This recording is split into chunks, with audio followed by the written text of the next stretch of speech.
Welcome to the Will to Win podcast. I'm Josh Winningham. Across from me is the statistical wonder himself, William Eklund. That's me. So, I'm a Giants fan. He's a Seahawks fan. We're going to talk a little bit about our franchises, the state that they're in. One is a lot better than the other, in case you didn't know. Yep. Surprise. Yeah, this is coming shortly after the news of the Jadeveon Clowney trade. Yes. I have a whole breakdown of what we got Jadeveon Clowney for and a comparison with that and the Frank Clark deal. I want to get into a deeper dive with the Seahawks roster as well. Really quick, Willie, how long have you been a Seahawks fan, approximately? As long as I've been watching football, probably since like 2000.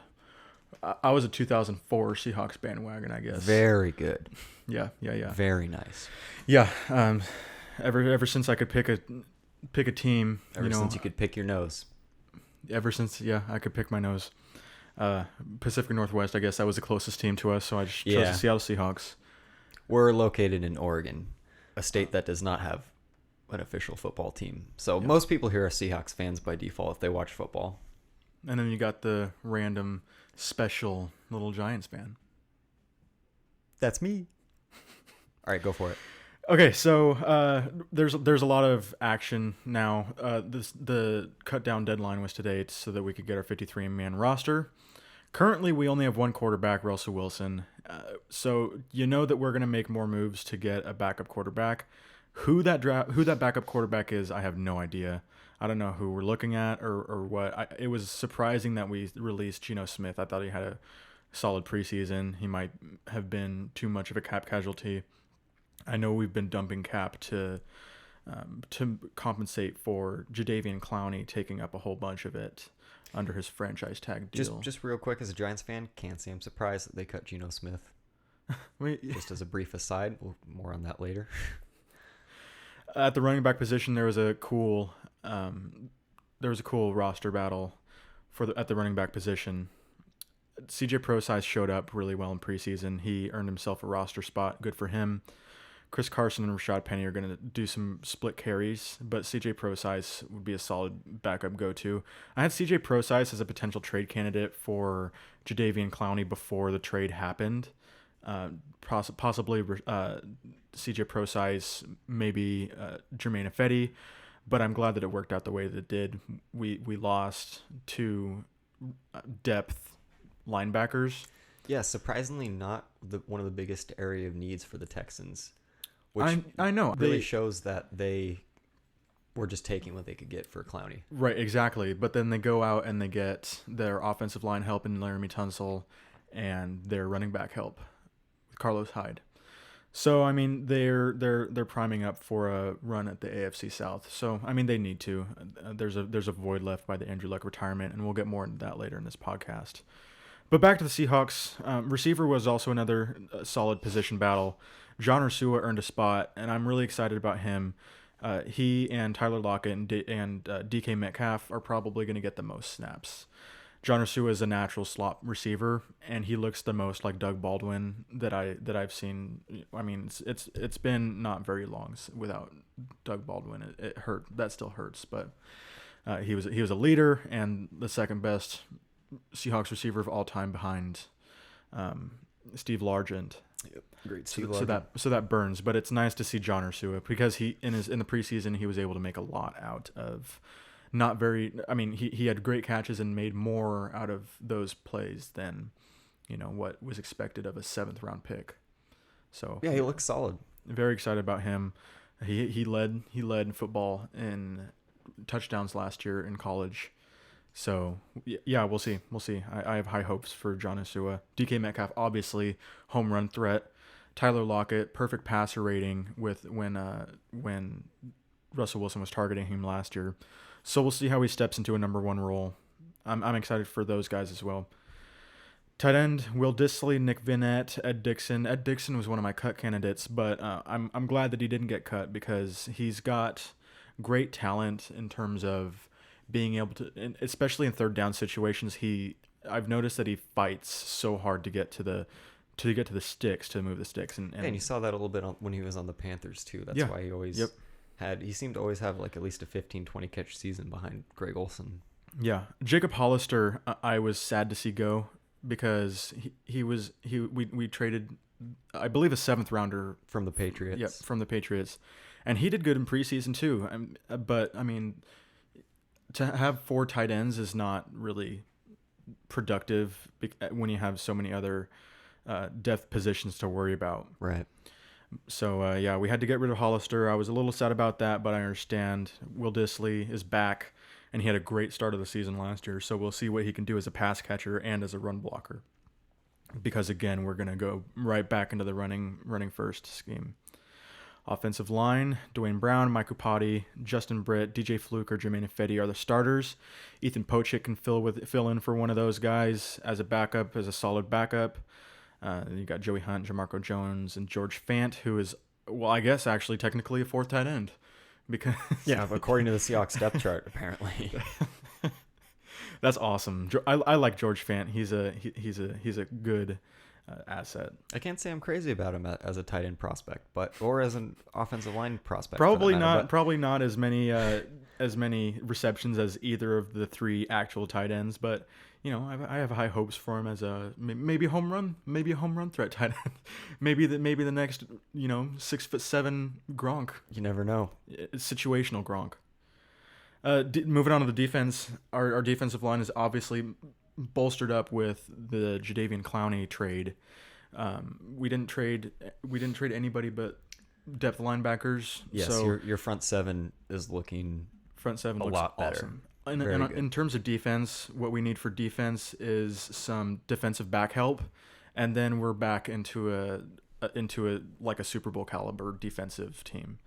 There's question marks on the offense in terms of receiver, like who's going to step up, and there's two rookies that are starting, so we'll see. Rookie starters have not necessarily panned out very well in the last few years. So yeah, we need to monitor that situation closely, and we'll see what we can do in terms of more trades, because I know that there's going to be more, especially for a backup quarterback. So we'll see what else we have planned. So defensive line, we have Ziggy Ansah, who questionable durability. LJ Collier, who could miss a little bit of time with his rare ankle sprain, but he's Frank Clark's replacement. So we'll see how early we rush him back. I don't think that we're going to rush him back. If he's ready for week one, he's ready. I hope he is. But yeah. Brandon Jackson, Rasheem Green, Quentin Jefferson, Poona Ford, who's going to start at defensive tackle. Super excited about him. He's a push the pocket type of guy. So he's a valuable asset to our pass rush as well. Our run defense looked great in preseason when the starters were in. And then we traded Jacob Martin and Barkevius Mingo from that linebacker group. They were both pass rushing linebackers, but at the actual linebacker position, we have Bobby Wagner, KJ Wright, Michael Kendricks, who the legal situation surrounding Michael Kendricks is a little bit confusing to me. I'm not sure if he's going to finish the season out as a Seahawk. Because his trial is inmate. scheduled in September. Yeah, September 30th is the last that I read. So I suppose we'll see. Apparently, Pete Carroll is optimistic about it. Michael Kendricks is optimistic about it. So we'll see if he's able to play through the whole season. But if not, we have so much linebacker depth, it's ridiculous. Which is why I'm so happy that we traded two linebackers for Jadeveon Clowney, because Yeah. that's our best position. Cody Barton looks good. Ben Burkervin looks good. And my second question mark would be on the defensive backs. Shaquille Griffin and Trey Flowers highlight that group, and Bradley McDougald, and we'll see what happens in terms of safety, because I want to see Marquise Blair in there. I don't know I don't know what's going to happen in that group, but Ugo Amadi looks like a good nickel back, so we'll see. And then our specialists, Michael Dixon, Jason Myers, two Pro Bowl caliber special teamers. And yeah, that breaks it down for the Seahawks roster. I get to watch these guys in week one against the Bengals. I'm going to this game in Seattle. So I'm super excited for the season. That's right. You're in the Hawks nest for that game, huh? I am, yeah. I'm so excited. I got them before Jadeveon Clowney. I'm so excited to see all those guys play. I hope DK Metcalf is healthy. That'd be awesome to see those guys play. Absolutely. Really hope that you get to see DK Metcalf and being able to see him and Jadeveon Clowney and Russell Wilson on the same field live. That's going to be fun. Yeah. So I'm done with the Seahawks for now. How are things in Giantville? Very good.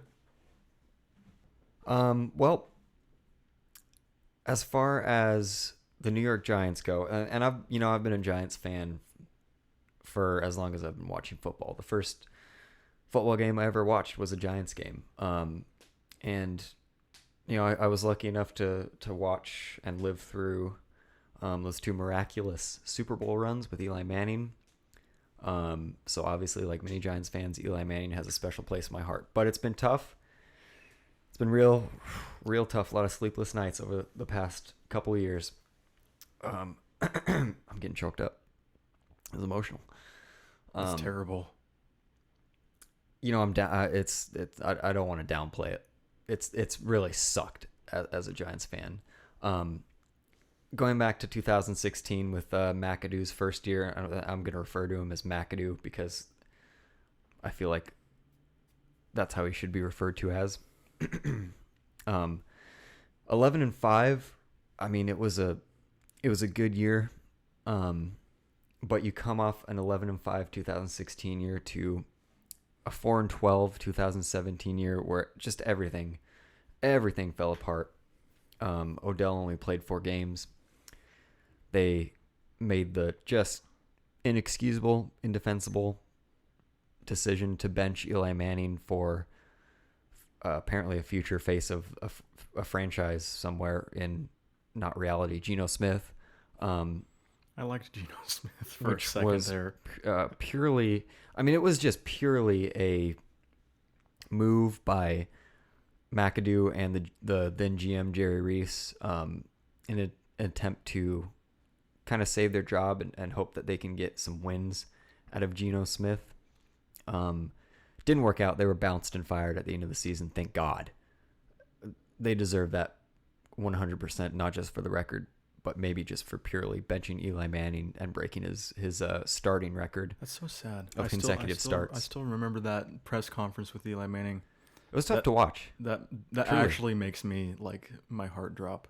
Yeah, and it's not like he got benched for bad play. You can argue that he wasn't playing his best, but by no means did he deserve to sit behind Geno Smith, who was cut by the Seahawks. Yeah, and they surround him with so much talent, and then they lose Odell Beckham Jr., and that just shows you how much McAdoo relied on Odell Beckham Jr. to hold that offense together. Yeah, and honestly, Jerry Reese brought some good Super Bowls to us during his time, but good riddance.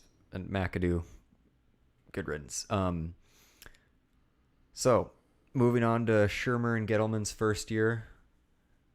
Enter Saquon Barkley, right? Second pick in the draft. Arguably the best running back in the NFL. But it was still a down year. It was a 5-11 year. And a lot of people, a lot of experts, a lot of analysts have the Giants as possibly one of the worst teams going into this season. But with a 5-11 record last year, I don't think that record is completely indicative of the talent on this team. If you look at it, 8 of their losses last year were of 7 points or less, and 5 of those were by 3 points or less. So you can argue that they're not at all a good team when it comes to finishing out games, but they were a field goal or a touchdown away from being a playoff contender. But nevertheless, I mean, 5-11 is not good. We persist with bad linebackers, bad offensive line. Eli Manning continues to get just obliterated, eviscerated. All of the aides in the pocket just sacked at will. But it's more of a rebuild reset is what it is. I don't think it's a complete 100% rebuild? And you can argue that it is because we're drafting a rookie quarterback, of course, and more on the GOAT later. But The goat. I really think that there's a lot to be optimistic about overall as a Giants fan. Heading into this next season, the roster has undergone a ton of changes. Like Odell's gone, traded Damon Harrison, Eli Apple, our first round top 10 pick from a few years ago, Landon Collins, Olivier Vernon. A lot of our best players are kind of gone at this point.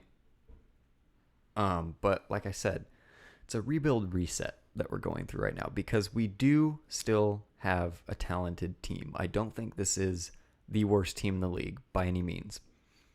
We improved in almost every area this offseason.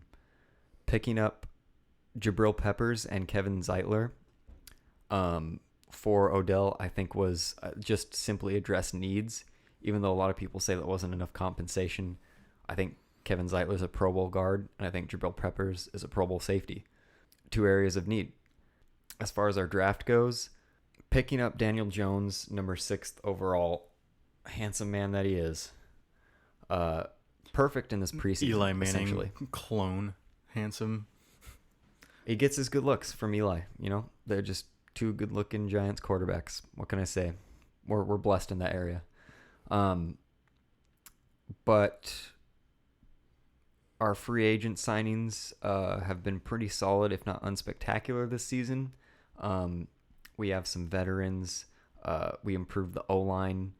Our defensive back depth has gotten better. Our wide receiver depth is not the best, but I think it's better than people give it credit for. Evan Ingram is a Pro Bowl talent.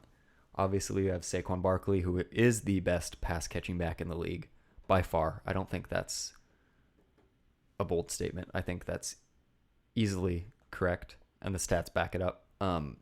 Cody Latimer, Darius Slayton, rookie 5th-round pick. This year, Benny Fowler, Russell Shepard, Alonzo Russell, who had a great preseason. And then we have Paul Perkins and Wayne Gallman behind Saquon. It's not the best offense. It's not the worst, certainly, by any means. And when you take a look at Daniel Jones' performance this preseason, 25 of 30, 369 yards, 2 touchdowns, no interceptions. He basically could do no wrong this preseason, which, for what it's worth, is all you can ask for from him. He has done all anybody could ask of him during this preseason. O'Shane Zimenez, our 3rd-round pass rusher, 3 sacks, 7 tackles this preseason. He's looked as advertised. That was one of the guys that you chose with the trade for Odell Beckham Jr., right? That's right. Cleveland's 3rd-rounder. Cleveland's 3rd-rounder. The other one was Dexter Lawrence. Yep, Dexter Lawrence, 1st-round, pick 17. And then we got DeAndre Baker and Julian Love in that draft as well. Those guys are both very solid. Yeah, like I said, adding defensive back depth. And I think DeAndre Baker is easily a day 1 starter. But like I said, O'Shane Zimenez, I think, is simply a good situational pass rusher at this point, which is exactly what the Giants needed. So, boom, fill a need. Perfect. Aldrick Rosas this preseason, our kicker, who might be the best kicker in the NFL. Certainly one of the most powerful legs in the NFL. Perfect 5 for 5 on his field goals this preseason. I love him. He's so great. Another handsome dude, man. They just handsome football players, good looking dudes. Handsome men just trotting all over the field, and that's why you love them. Wearing so much. Giants uniforms. It's great. It's a great look. There's a lot to be optimistic about in New York if you're a Giants fan. Things are looking up. It's going to be an interesting storyline to watch throughout the season. Their quarterback battle. If New York at any point decides to start Daniel Jones, I don't think there is going back from that. I think once you start Daniel Jones this season, you have to ride him out throughout the rest of the season.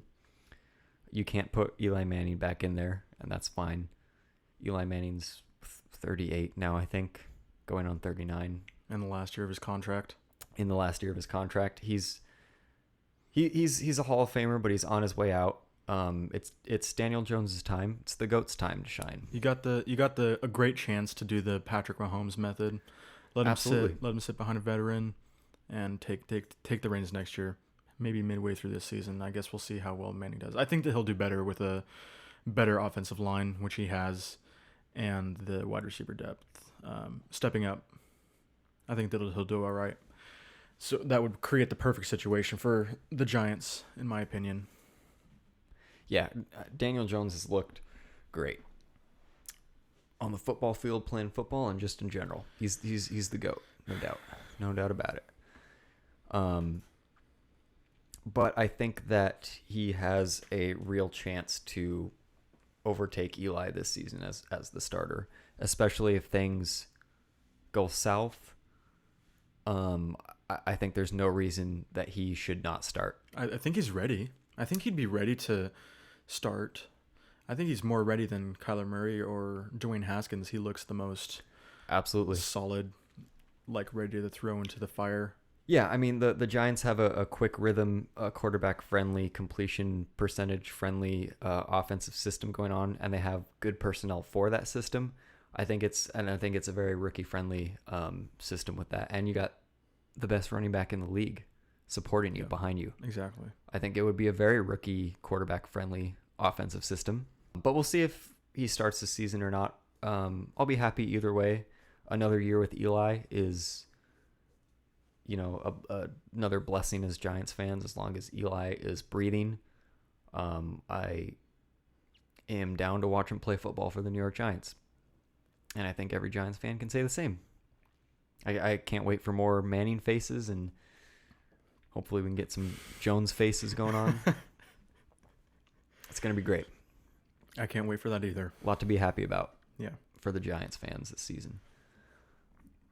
So let's transition into some fans that aren't very happy. Yeah, we'll talk about some of the biggest storylines each week heading into the season. So some of the biggest league news. We'll go over Andrew Luck retirement and the Antonio Brown saga that it is. That's an appropriate name for it. So disaster. Let's start with Andrew Luck retiring. I'm super sad to see a guy like Andrew Luck go. He's such a classy guy. Just completely changed the demeanor of football with the guys around him. Telling people who knocked him to the ground like these giant, getting hit by a car for every play. Quite possibly one of the nicest quarterbacks ever to play the game. He gets up and he's like, "Oh, great hit, man!" he's encouraging this behavior of knocking him flat on his ass, but. Yeah, just an awesome, classy guy. Super sad to see him so mentally derailed by these injuries.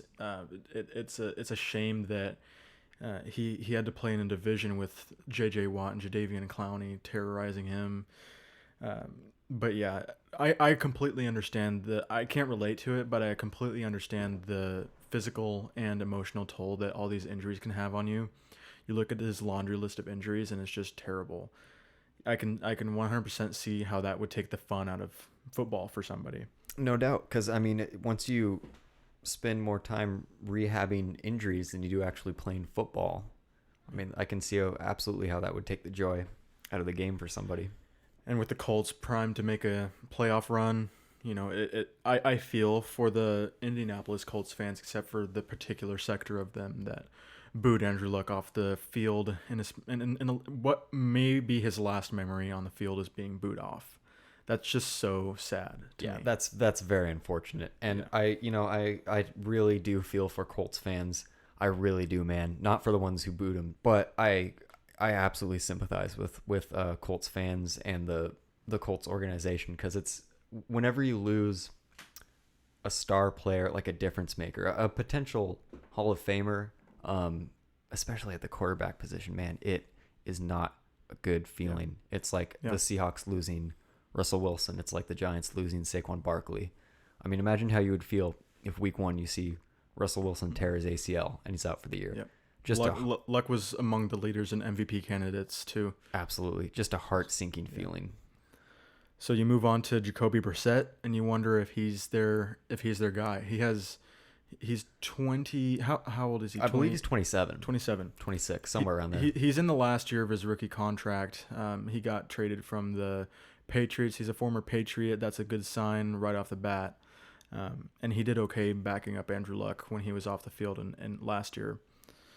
So he's looked pretty well, and it's a do or die. It's a swim or sink situation for him this year. You know, he's got awesome tools to surround him. He's got all, and even if worst case scenario he turns out to be a mediocre quarterback, and the rest of the team carries the rest of the team, I'm saying worst case scenario 9-7. That's still a winning football team, and Jacoby Brissett is at worst a mediocre quarterback. Quite possibly one of the most talented teams in the league. I can tell you that his performance definitely depends on whether the Colts start looking for another quarterback potentially in the 2020 draft is up to Jacoby Brissett. And I have confidence in him. I want to say that he's going to do a great job. I think that he's going to be probably pretty average, maybe good, maybe a little bit mediocre, but we'll see. I don't think that they're in a position necessarily, because they had the 26th pick in 2018. I don't see them getting much worse than that. I don't see them getting down to the range where you'd get Tua Tagovailoa and Justin Herbert or Jake Fromm. Well, I guess we'll see. And that's interesting because he absolutely is going to one of the best offensive lines in the league, one of the most talented defensive teams in the league. It'll be interesting to see if they're in the mix for a quarterback next year. It's definitely very possible, but they could decide to ride with Jacoby Brissett, and maybe they re-sign him anyways as a backup. Even as a backup. Yep, that's true. He's one of the best backups in the league, and maybe they sign him and draft a quarterback anyways. We'll see. But he absolutely. I mean, if you're Jacoby Brissett, Keys like to you the said, kingdom. Yeah, exactly. He has everything to prove right now. He's salivating at the chance to prove that he can play some good football. I think that the Colts are in good shape. The football world hurts from the loss of Andrew Luck. However, I do think that injuries are temporary. I think that he has a big chance to unretire and come back, maybe to the Broncos and win them a Super Bowl. That'd be awesome to see. Yeah, you think? Yeah, that would be great. Can you imagine Andrew Luck playing for John Elway? John Elway playing for John Elway, basically. Mm-hmm. Yep. Yeah, the world aches for the football world aches for the absence of Andrew Luck, but I think Colts fans don't have a whole lot to worry about. You got a quarterback that's been given the keys to the kingdom, and you just see how he does. I think he's got good tools surrounding him. Yeah, and I think I'm optimistic for Andrew Luck's future, whether he sticks with football again or not. I think as far as his choice to retire goes, I am of the mindset of live and let live. It's his decision. By no means do I think he is weak or lacking of confidence or courage, anything like that, by retiring. I think he made the right choice for him, if he thinks it is in fact the right choice. Absolutely. And more power to him for making that choice. I would not for 1 second bash him at all for making the choice to retire, especially considering the injuries and the turmoil that he's had to go through. He may look back at this and regret it, but right now it seems that he's making the right choice to him in this moment. And you got to respect that. So moving on to definitely less respectable actions. The Antonio Brown saga, the trilogy. More than a trilogy. Maybe a trilogy in the past couple months. It's like a new Antonio Brown movie every day. Every day there's new news. I mean, this guy is just just endless entertainment, honestly. Obviously, start off with the frostbitten feet, those loaves of bread that he tweeted out. God. I can't imagine ever going into a cryogenic chamber, but if I ever do get to experience that in my life, I am not leaving any area of my body uncovered that should be covered. Let's just say that. At least we both know, in terms of, you go into a sub 200 degrees below zero freezing chamber, and you don't wear socks or whatever it was, whatever footwear he was supposed to be wearing that protect his feet from the blister, the full foot blister that he got. They look like a dead person's feet. They look like mummy feet. They look like a feet of somebody that awful. fell into a napalm pit.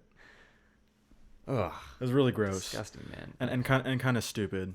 You know, those nerve endings in his feet could be ruined, and he is no longer Toe Tap Tony. We'll see, but that was just so frozen dumb. foot Freddy. That was so dumb of him. Toe Tap Tony. Oh my god. I gotta say, I just didn't even take him in fantasy. I just Yeah. didn't do it. No. You know, I got cold feet. Well, As did probably thought everybody. out not to. I'm sure that joke has been made a million times. You're the only one I've ever heard it from, but I'm surprised. that's amazing. But you move on from the frostbitten feet, and then you get to the helmet grievance, which, I mean, okay, I understand being upset, having to change helmets and losing visibility from your helmet, like, but every single player in the NFL has to deal with this, and the rule is very simple and very clear, that after 10 years, it gets discontinued and you can't certify it again. And you'd think that after the arbitrator denied him the first time, you think that'd be that. But not with Antonio Brown. Tom Brady was upset, but he's like, well, everybody's got to do it. And in this situation, I can say that I agree with Tom Brady. And he files a second grievance. And, you know, at some point, you just got to step back and realize that what you're doing might, in fact, be detrimental to more than just yourself. You know, it's not a good image for the team. You have certain... You should have certain awareness and responsibilities once you're a superstar on an NFL team. And the image is just not good optics at all. John Gruden is an idiot for bringing Richie Incognito and Vontaze Burfict and Antonio Brown to the same locker room, but I feel like he's the guy that values off the field behavior, and what Antonio Brown For publicity. I Right. mean, yeah, for like protecting how your team looks.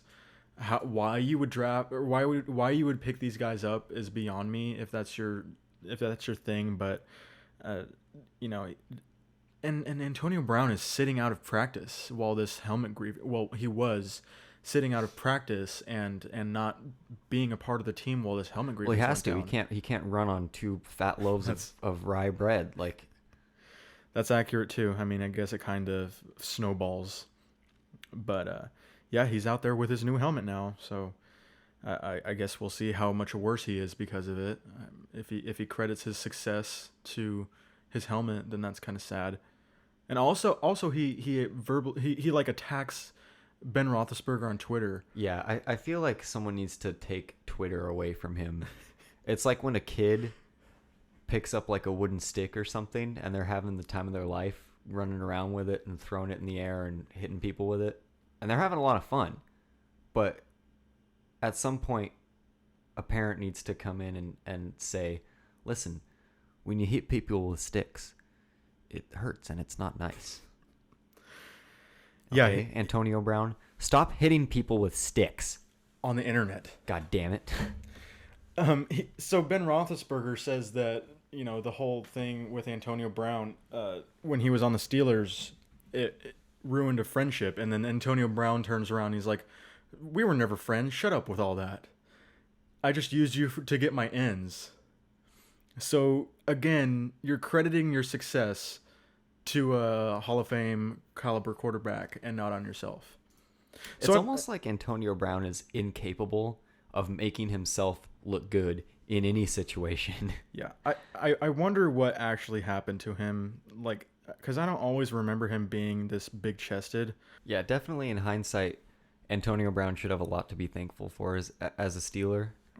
Um, Even if you hate everybody there and you don't have any friends in the organization, just in as work relationships go, it seemed to be and should have been pretty damn good because you were a good receiver on a good football team with a good quarterback. Yeah.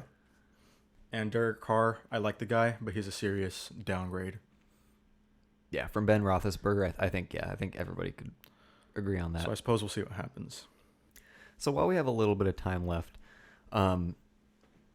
before we get into our specific player expectations for 2019, we'll talk about a couple of specific players, our thoughts on their possible productivity going into this season.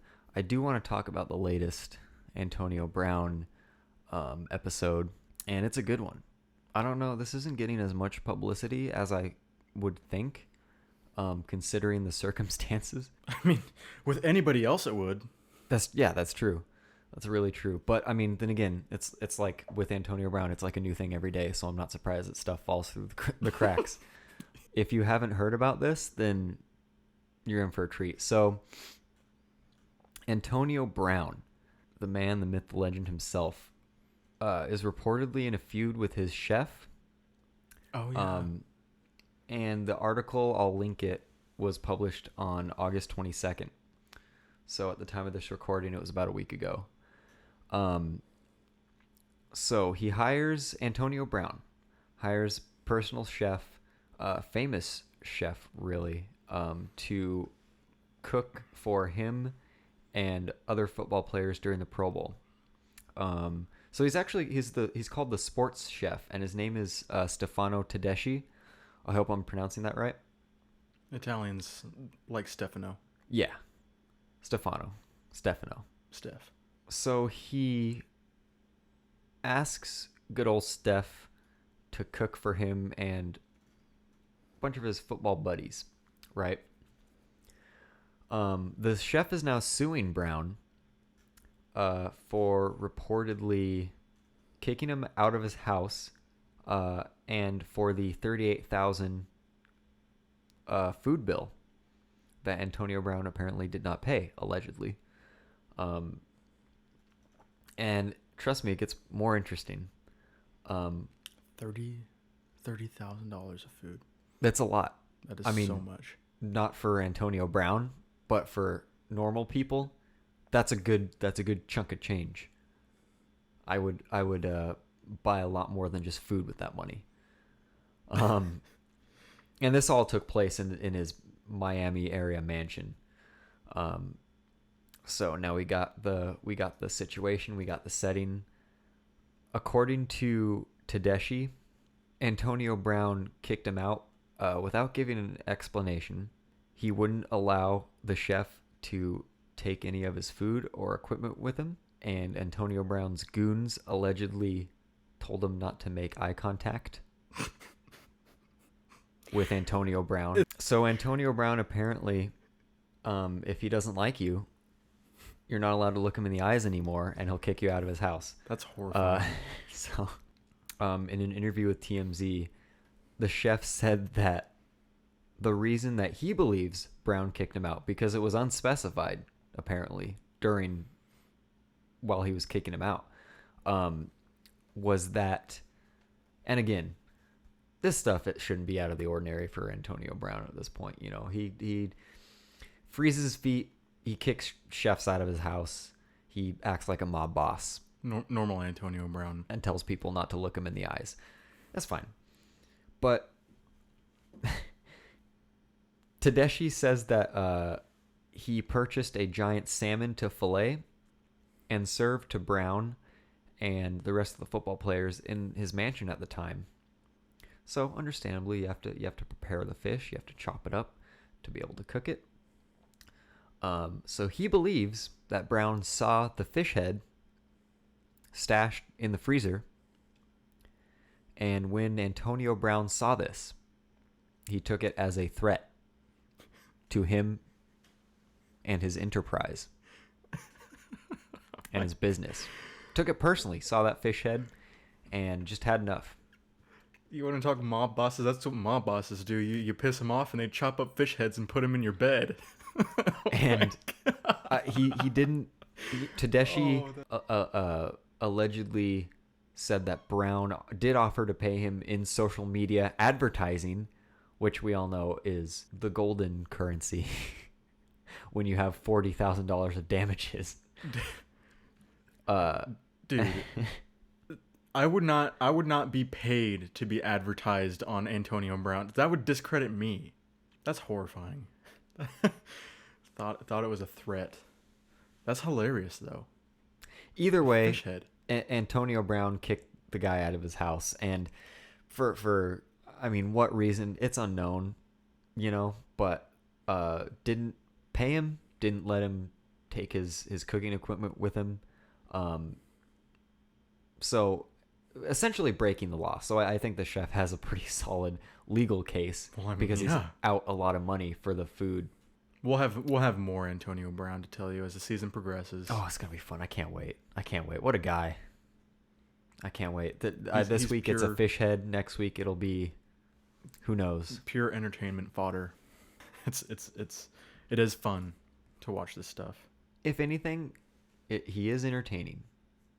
Maybe it's for the wrong reasons, but okay. So how about we move on to player performance of 2019, our expectations. Yes. So we will talk about a few specific players.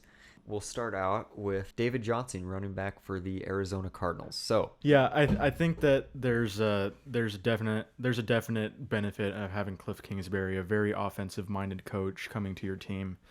You got the addition of Kyler Murray, who I'm not a huge fan of. I'm not on the bandwagon, but all of that equals a weight lifted off David Johnson's shoulders. And the offensive line still needs attention, but David Johnson's more of a bell cow back. He's a pass catcher. Kyler Murray can extend plays, and David Johnson's running routes for Kyler Murray. He's probably, my guess is going to eclipse the 1,000-yard mark that he came so close to in the rushing column. David Johnson could be playing slot receiver in that offense. No kidding, right? And he might even make a bigger receiving impact. It's not the craziest thing because we saw Christian McCaffrey ace 1,000 yards each. So with an offensive-minded coach and play extending QB, I think that David Johnson is definitely going to exceed what he did last year. Definitely. And having a running back that is prolific at catching the football, that is just so good for a rookie quarterback. Mm-hmm. Just nice to have that pass catching back to rely on. So when you have that pretty safely, you can assume is going to add up to a lot of catches for David Johnson and a big season.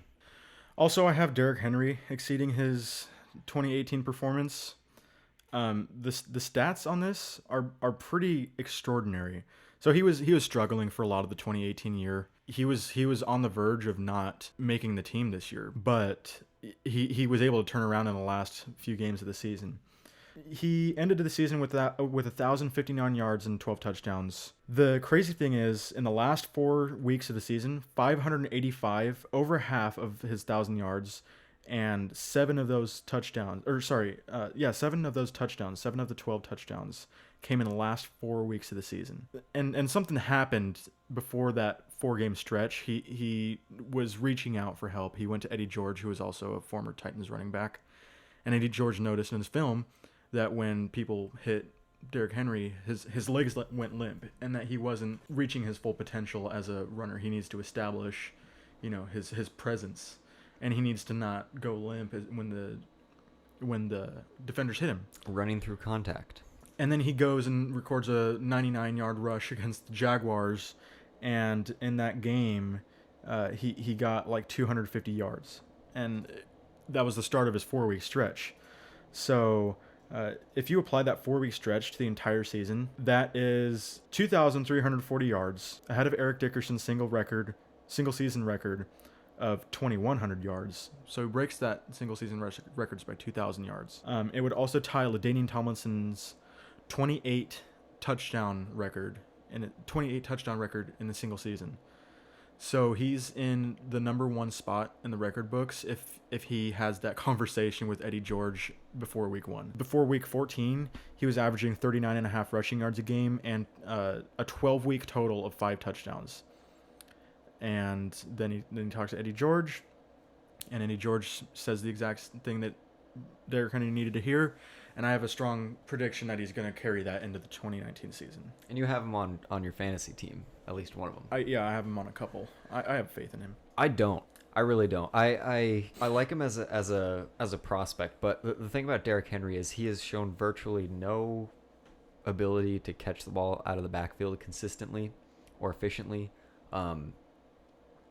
In college, he was really good at breaking tackles. He was that trucking back. One of the best college running backs of all time. Yeah, has not really translated into the NFL, and I think that I can't take a small sample size like that and expand that into this next season. He's not playing with a good or elite quarterback. He's not playing with a offensive-minded coach, really.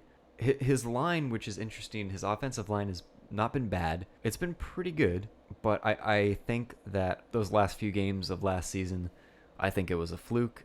I'm not on the Derrick Henry train at all. I think he's an all right back, but I certainly don't believe that he is going to be one of the top 8, top 10 fantasy running backs this year. If he gets 1,000 yards, it might be because they sit Mariota and realize that he's not their QB of the future and go to a run-heavy offense. He got honestly. almost 600 yards in 4 games, though. I know, but that's 4 games, man. Yeah. That is 4 games. It's the timing of the whole thing, though, because he had this talk with Eddie George, and you can't tell me that hasn't stuck in his head. That after I'm sure it starts has. imposing his will. I'm sure it has, and I'm sure he remembered Eddie George's words for those 4 games. And right now, I'm sure he's thinking about a lot more. I'm sure he's forgotten quite a lot of the conversation that he had with Eddie George, no matter how life-changing it was. Yeah. Baker Mayfield is an obvious candidate for having a better 2019. He had a great 2018. He's an MVP candidate for 2019. You take the season that Baker Mayfield had last year with Jarvis Landry as your leading receiver, and you continue to surround it with the talent and the swagger. You got OBJ. You get Kareem Hunt after week 8. He can be your running back and your place kicker. I wonder what his kick power is in Madden, honestly. But you surround Baker Mayfield with all his talent, and he was 17th in the league in passing yards, so that's no breakout. 11th in the league in touchdowns was no breakout. And that's also half of a season. And you add Odell Beckham Jr., you enhance both sides of the of the field in terms of receiving, because you got guys trying to double cover Odell Beckham Jr. and you're leaving Jarvis Landry open, so like a Juju Smith-Schuster sort of thing. So Baker Mayfield, MVP candidate, breakout candidate. I think that he's gonna be in the MVP race for sure. Definitely. I think Mr. Crotch Grab will have plenty of reason to be in the MVP conversation this year. I think he's got all the ingredients to have a great year. He's got an offensive-minded coach, Freddie Kitchens, that he's close with, calling the plays, who he gelled with last year when he was calling the plays. Offense that he's now familiar with. He's got maybe the best wide receiver duo in the league, Odell Beckham Jr. and Jarvis Landry. They've got good receiver depth. With tight end Njoku, Nick Chubb catching passes out of the backfield when Kareem Hunt gets back, catching passes out of the backfield. There's a little bit of concern with the offensive line, but Baker, when you watch his tape from last year, and he did this all throughout his career in college, very consistent, throwing on the run with accuracy and poise. He's phenomenally accurate, and he's not afraid to take chances. His tape from last year really does remind me of a shorter, smaller, beardier Brett Favre taking shots down the field. And now he has Odell Beckham Jr., love him or hate him, one of the best wide receivers. I think he's absolutely a justified MVP candidate, and I don't think it's hype at all. I think it's definitely legit, and we'll see. So let's move on to Christian Kirk. The Cardinals have been a rough team, but You know that they're going to have Kyler Murray target Christian Kirk a lot. Kirk is going to be there a lot longer than Larry Fitzgerald is. So I think that the primary targets maybe even are going to go to Christian Kirk. I also think that Andy Isabella is going to have a good year. Andy Isabella matches the speed and the movement that Cliff Kingsbury is probably looking for. You know, these two guys are going to do great. Kirk had a pretty run-of-the-mill backup receiver season, got 600 yards and 3 touchdowns. I am predicting that is probably. I'm not saying this is going to happen, but I think that high expectations for him. I'm saying he's going to double those numbers. Double it. 1,000 yards. Really? Why not triple it? Go crazy. 1,000 yards. I think that Christian Kirk has 1,000-yard season in 2019. I don't think so. I mean, he's just such an unproven receiver to me. I think Fitz has the slot on lock next year. Christian Kirk is a pretty prototypical slot receiver. He just hasn't shown a consistent ability to play outside the numbers. I mean, he's good at running intermediate and short routes, but he's playing with a rookie quarterback, rookie coach, a new offense. Even though it's the pass heaviest offense ever, but I think he'll have a similar year that he did last year, because you have, first of all, this regime didn't draft him, and second of all, you have a lot of receivers behind him, a lot of young, unproven, hungry, talented receivers behind him, even though he is the most experienced outside of Fitz. I just don't see him having a 1,000-yard year. Maybe if Larry Fitzgerald gets injured or something happens, or quarterback Kyler Murray ends up being a superstar revelation at the quarterback position, maybe then Christian Kirk will have a chance to break out. But until then, I see another similar season, 600, 700 yards and minimal touchdowns. He just seems like a decent slot receiver on a really bad team with inexperienced quarterback. So that doesn't go well for me. Lastly, I want to talk about Sterling Shepard, my boy, quite possibly one of the best slot receivers in the league. On the Giants offense, I think that Shepard has a chance to be the number one guy in that offense, number one receiver, outside of Saquon Barkley. And I can see Saquon Barkley leading the team in catches this year. I can also see Sterling Shepard leading the team in receiving yards this year. He's absolutely proven in the slot, just on the eye test. If you watch his tape, he's so agile. He's capable of making any catch. I believe he's listed at 5'10", 5'11".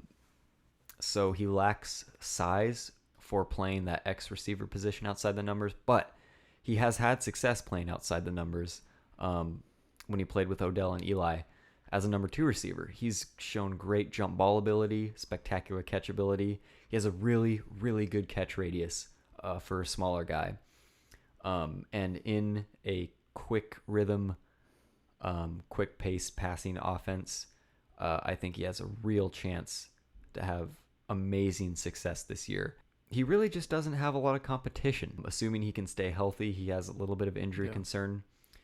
I'm not sure if he'll start week 1. Hopefully he does. But if he stays healthy, and even if the team tanks, I think he's still very capable of having a 80-catch, 1,000-yard season with a good amount of touchdowns, and like 5 or 6 touchdowns. Really solid season. Yeah, even with the games that he missed in 2017, he's improved every year. So he had 683 yards this rookie season, 731 yards the next season, and 872 yards the next season after that.